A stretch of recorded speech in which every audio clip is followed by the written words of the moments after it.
As a D&D player, I'm usually obsessed with creating the most powerful multi-class possible, no matter the cost. But in today's video, I'm doing the opposite. I'm putting together multi-classes which I know are terrible, but sound way too fun to ignore. And I'm gonna make them work. I only recommend those builds if you're intending to play for a good time, not for a long time. Bonjour! For our first build, we're starting with a favorite of mine, the Prophet. The idea is that you play a divination wizard that's really good at predicting the future. But surprisingly, you're extremely good only when it comes to predicting bad things. You foresee someone's death, and 3 days later, they turn out dead. Or you foresee a noble's downfall, and lo and behold, 3 days later, their house is on fire. How are you so good at predicting those bad things? Well, it's because you're a part-time rogue and you're the reason they happen. So for the build, we're going to go wizard rogue. Compared to all the other builds in this video, this one is surprisingly playable. You just need two main stats, dexterity and intelligence, and you have some decent synergy in between the classes. The only issue you're going to run into is your health, because of wizard.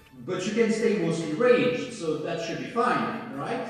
Foreshadowing is a literary device. For your race, pick anything you like. For your feat, grab Magic Initiate to get access to the Bane spell, cursing your enemies. First level, Rogue. Pick Deception, Performance, Sleight of Hand, and Stealth as your main skills. To run a successful scam, you gotta be convincing. Now, the best lies are those that contain a kernel of truth. So, next up we're going to take 3 levels into Wizard and grab the Divination subclass. This will give you Portent, which allows you to replace dice rolls twice per day. So, you predict that the fighter is going to trip in mud, the acrobatic checks comes up, and lo and behold, they didn't roll an 18, they actually rolled a 3. How bizarre.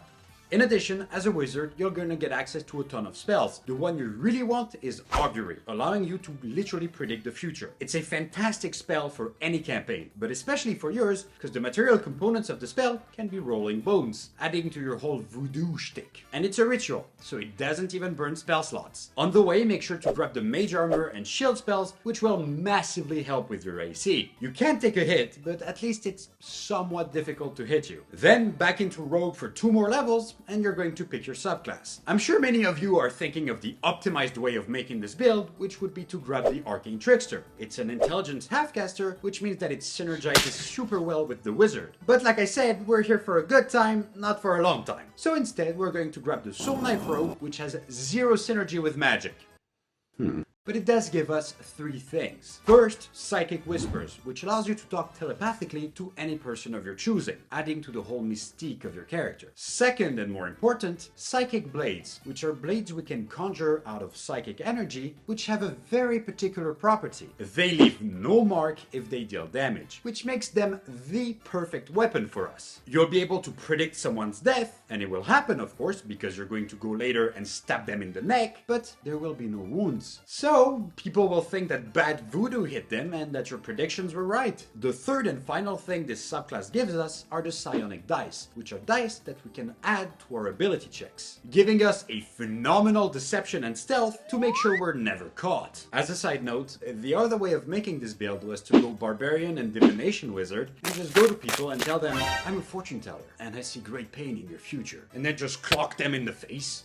Which I find hilarious, but the joke does run out, and we already have a barbarian and fullcaster build later in the video, and I didn't want to be redundant. Back to our build. From here, I'd go all the way to rogue level 7. At level 4, grab the brand new fairy trickster feat from Forgotten Realms, giving enemies disadvantage on all saving throws for an entire round. A great debuff which can easily be flavored as you foreseeing your enemy's downfall. At rogue level 5, we get uncanny dodge, massively helping with our health, as well as cunning strikes, which allows us to trip or poison people using our sneak attack dice. And once again, it's not us doing it. Our blades do not leave marks. It's just bad luck. And finally, reliable talent at level 7, which will ensure that you never fail an ability check ever again. From there, the build is yours. If you really like robbing people, you can stay into rogue, and if you like magic more, you can stay into wizard and get access to spells like bestow curse. This build doesn't have great damage or great health, but in between your spells and your ability checks, you will have phenomenal utility outside of combat, and you'll be able to troll any commoner that you meet. So that's fun. Before we move on to the next build, if you can smash that like and subscribe button, would mean a lot, especially for my poor editors, which spend way too much time on these videos. I'm sorry, guys.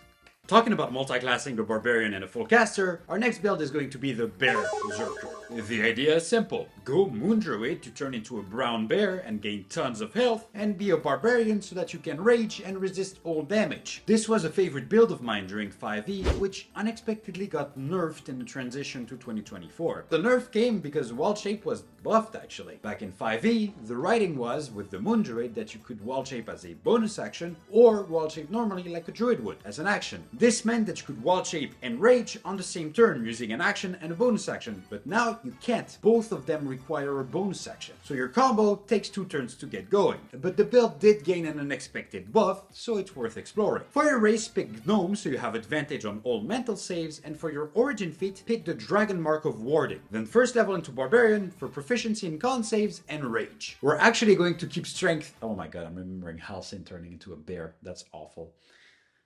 Bogdan, if you're watching this, in like Baldur's Gate 3, Al Halcyon can turn into a bear, and I think it's like good berserker image. Fuck, get it out of my head. Despite being a barbarian, we're actually going to keep our strength at 13, just enough to meet the prerequisite for multiclassing, but we're actually going to invest massively into wisdom and constitution. Then 3 levels of druid to get the moon subclass. Until you get the subclass, the build is kind of awkward. You're just a more tanky druid with less magic.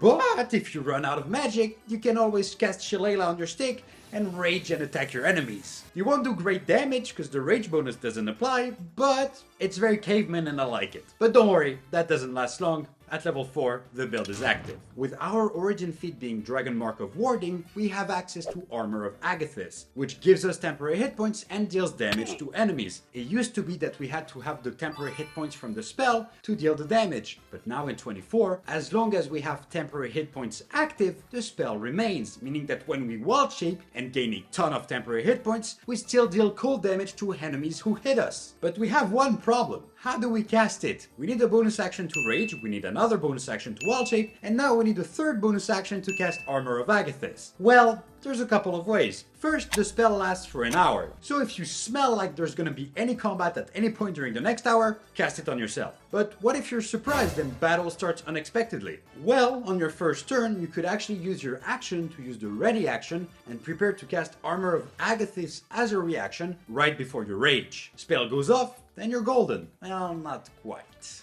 The rules for the ready action state, to be readied, a spell must have a casting time of an action, so no Armor of Agathis for us. In conclusion, avoid getting surprised or ask your DM if it's cool to cast it as an action. This is how combat looks for us. Turn 1, cast a spell that doesn't require concentration as an action, and as your bonus action, rage. On your second turn, bonus action wall shape, and then go to town on your enemies as a brown bear. Rage is just so strong here, because not only does it add rage damage to all the attacks of the bear, it also basically doubles its health, as long as you don't face weird damage types. Combine that with Armor of Agathis, and we deal some serious punishment. A limitation this build had in 5e is that you could only use this combo twice per day, but now with the new Barbarian, you regain a use of Rage every time you take a short rest, so you can use this combo every short rest. From here, I'd honestly just keep pushing Druid levels because the higher level transformations will just turn you into a menace. But if you want to make your transformations deadlier, rather than having more transformations, you could grind more Barbarian levels until you get a subclass. This will give you more Rage per day, reckless attacks, which not only gives you advantage, also incentivizes enemies to attack you, which is phenomenal if you have Armor of Agathis up, and then the subclass either pick Berserker to add a flat 2d6 damage every turn, or the Bear Totem Barbarian to get resistance to almost all damage types. Regardless, if you manage to get Armor of Agathis up, this build does some serious damage. Otherwise, you'll just be a tank, but like without the cannon, and without that much armor either, like it takes you a while to get started. Before moving on to the next build, I'd like to thank the sponsor of this video. Me. Because we make enough money from the sales of Steinhardt and my Patreon, I don't actually have to rely on sponsors, which means I can make those videos however I want. Which, thank you. It's really nice to be able to do that. So, if you enjoy Dark Fantasy and Bloodborne, I really recommend Steinhardt's Guide to the Eldritch Hunt. People seem to really like it. And if you want to see more of my content, you can head to my Patreon. This next build is so vile that I never wanted to make a video out of it. It's not particularly good. I would even say it's pretty bad, but it's so toxic to the game that I never wanted to mention it. So, what changed? Well, the changes to the rules in 2024 make it so that this build is no longer really playable, which is why I feel a bit more comfortable releasing it in the wild. And if you're a DM that still runs pure 5e, please ban this, and I'm sorry. This build is a Pokemon trainer title card. Not because you're going to use the 5e conjure animals to summon a bunch of wolves. No, we're going to get them manually. I'm not going to explain why it's awful right now, but bear with me. I'm sure you'll understand fast enough. By the way, this build assumes that you're using 5e for everything. So, for starters, grab the variant human race and you're going to need some hit points. So grab the tough feet, grab a cap, and put it backwards. Then, you're going to want to have 13 in dexterity, charisma, wisdom, and intelligence. This build is going to multi-class into 4 different classes. Yes, you heard that right. For the purposes of optimization, we're going to start with the Artificer first, giving us proficiency in con saves as well as armor. Go 3 levels to get the Battlesmith subclass and get your Steel Defender, a metallical pet that shoots lightning. If you squint hard enough, you can imagine that it's Pikachu. But we're not stopping here. We're going to get our second Pokemon from the Artificer as well. By grabbing the Homunculus Infusion, we can get a flying pet bird. But infusions have been scrapped in 2024, so no PG for you, buddy. You might be starting to notice a problem. Our Steel Defender requires a bonus action to command, and our brand new flying bird also does. Don't worry, it's only going to get worse. Next, we're going to take 2 levels into Druid to grab the Wildfire subclass, which allows us to summon a Ponyta, which deals fire damage and also requires a bonus action to command. And while we're at it, we're also going to grab the Find Familiar spell, which allows us to summon yet another Pocket monster. What's a famous one we don't have yet? Magikarp! Right, summon yourself a fish, and you got it. Next, pick 3 levels into Ranger and take the Drake Warden subclass, which allows us to summon a non-flying dragon to battle to aid us, which, you guessed it, also requires a bonus action to command. So get yourself a Dratini, and now to complete our team of 6, we're going to go into Bard 6 levels and grab the Creation subclass, because it gives us an ability called Animate Object, which allows us to animate a stone, for example, and transform it into a pet companion. So a Geodude. And that's the build. As you can see, it's horrible. Your stats are so spread out that it's miserable, and sure, you do have a lot of spell slots, but they're kinda useless. You're level 14 and the highest spell that you know is 3rd level. The only upside is that you have 6 familiars summoned at all times, but 5 of them require your bonus action to use. So that's a trash build, right? No way to make it work. I wish. Well, actually, there is a single spell that makes this entire build work, and I hate it. All of those summons take the dodge action as a basis if you don't use your bonus action to command them. But there is an exception to that rule. If you go unconscious, they go psycho mode and can use their full actions in combat. So you just need to knock yourself unconscious, and you can, without dying. As a bard, you know the 3rd level spell, Feign Death, which allows you to do just that. You'll take a nice nap, enemies will not target you because they'll think you're dead, and your pets will go to fucking town on them. Especially because all the damage they deal scales with your proficiency bonus, not your level into one particular class, which means that even though you multi-class into 4 different classes, the build is still viable damage-wise because you're attacking so many times. Sure, you won't compete with a fully optimized build for that level, but you'll be good enough. And because somehow this narcoleptic Pokemon trainer build works, it means that now your round of combat takes an hour to resolve because you have to go through 6 different characters. Congratulations, you made D&D a single player game. And I hate it. For our next build, we're going to be making a Disney princess, which, when you think about it, makes perfect sense in D&D. What am I doing with my life? So, how do we make one? Well, we need 3 things. Be able to sing, be able to talk to animals, and be attractive enough that people want to save us. The build is going to look something like this. Hey, how's it going? So to be attractive and to sing well, there is one class which jumps out immediately, the Bard. And for talking to animals, we've got 2 choices, either Ranger, either Druid. At first I wanted to go with Ranger, but the problem with Rangers is that they wear armor, and we want to wear pretty dresses. Yes, these are the design decisions driving this build.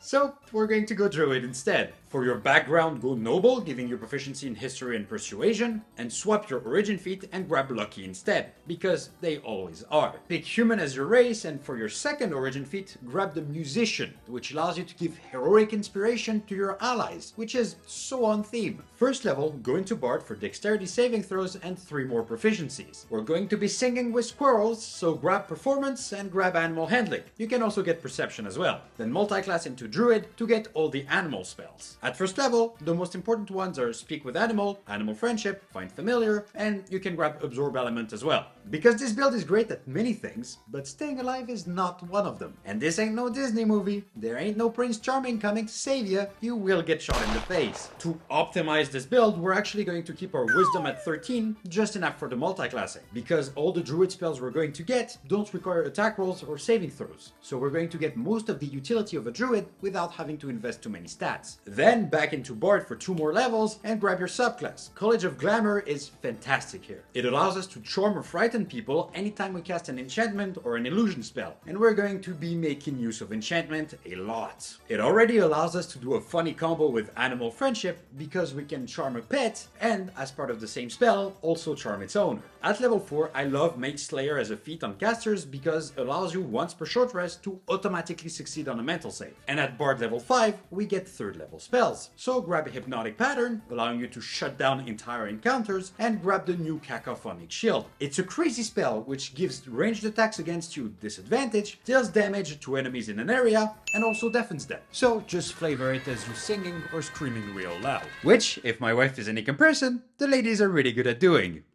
What did you say? That perfect. I love you.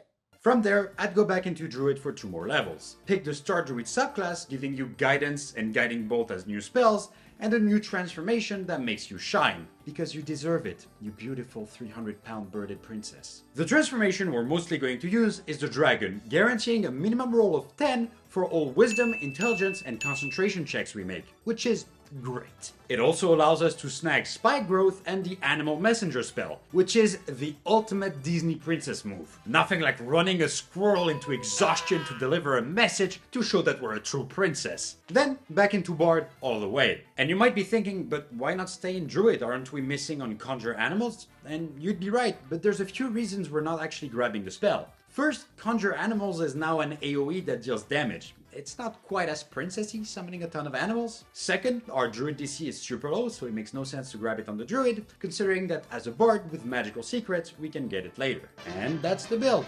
You have some actually pretty good stats, and sure, you're missing out on the high-level Bard spells, but you more than make up for it in utility, and you also can build an information network made out of animals, which is pretty cool. The only main issue that you have is that you're running around in a dress, so you have terrible AC. Though I have to say, there is a much more optimized way of making this build, and I would feel bad if I didn't mention it. If you play in an Eberron campaign, you can replace your origin feat by the Dragon Mark of Handling. This will add all the animal spells to your spell list, including Conjure Animals, and you can just do a full Bard. You will be miles better than this, and keep all the flavor. Honorable mention. We have the Warforged at home, a monk in heavy armor which goes to town on people. That sounds so cool, and I really tried to make the Armor Artificer work with the monk, but it doesn't. First, the stats are spread so much in between Intelligence, Wisdom, and Dexterity, and Constitution as well, but that's not even the worst part. No, the problem is that we're wearing armor, and that turns off almost all of the monk's abilities. Literally, all of the first level abilities that you get from being a monk are turned off. The only thing that do work are at later level with the monk focus, so Flurry of Blows, Patient Defense, etc. But that barely works, because for example, Flurry of Blows, we make 2 attack rolls with our fists. The problem is that we don't have martial arts active, so we can't use dexterity for our attacks, which means that our fists do 1 damage and use our strength. And being an armorer doesn't help us either, because we can only use our intelligence modifier with the integrated weapon, not with our fists. Meaning that we're in our Hulkbreaker armor, and we slightly caress our enemies. And all of the monk subclasses require unarmed strikes to work, so that doesn't help us either. And I don't really want to make another Shadow Monk build. But then, I found a solution, which leads us to our next build, the Armored Monk.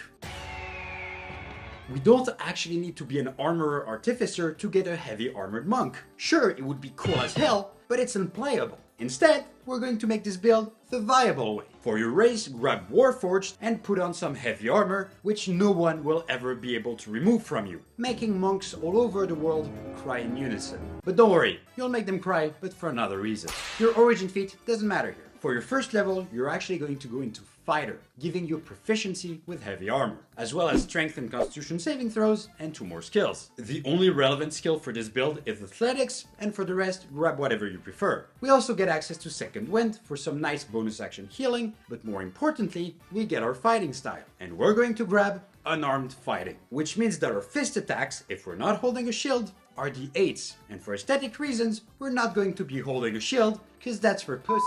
Or people that want to live past level 1. Anyway, this is crucial because, as I mentioned earlier, we're going to be multiclassing into Monk, and if we don't have that, our unarmed strikes would deal 1 damage. So, first level in Monk, and we get nothing. Literally. None of the abilities work. If you're starting your D&D campaign from level 1 or 2, this is going to hurt. But at Monk level 2, we get Flurry of Blows, Patient Defense, and Step of the Winds, and some key points to make use of them. And those do not require us not to be wearing armor. So we can use them, and we can actually use our strength for our fists. So this build's primary stats are actually going to be strength and wisdom, not dexterity. We'll just keep it at 13 for the multi-class requirements. And funny enough, we went from the worst level 2 possible to actually the best level 3 possible, because at this level, we deal more damage than a regular monk because our unarmed strikes are D8s, not D6s. We're just flexing on all the other monks with our superior physique. We're basically building Zenyatta at this point. So, for your subclass, grab the Way of Mercy, giving you Hand of Healing and Hand of Harm, meaning that for a focus point, you can actually deal damage to a target equal to 1 roll of your martial arts die plus your wisdom modifier, or heal a target for that much. And you might be thinking,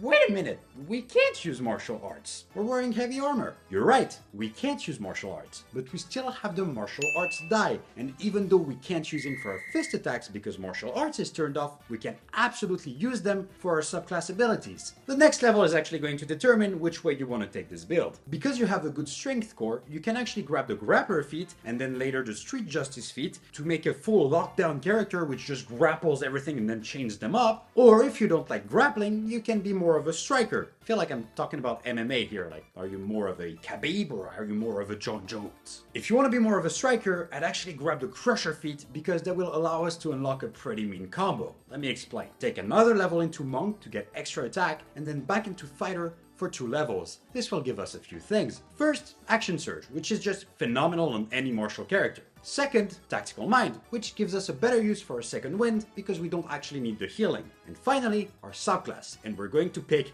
the Champion Fighter, which allows us to crit on attack rolls of a hit of 19 or 20. Combine that with the Crusher feat, which says that all creatures have advantage on attack rolls against the target if you score a critical hit. So you have advantage, a ton of attacks, and an increased critical range, which means that you're very likely to score another critical hit, keeping the advantage chain going and increasing the number of critical hits into this vicious circle, which ends with the target being very dead. And that's the build. At low level, you're a freaking menace, and at high level, you're actually kind of falling off because your martial arts die never scales because you're using this fighting style. But if your DM gives you a belt of giant strength, you'll be a menace. Arrivedere.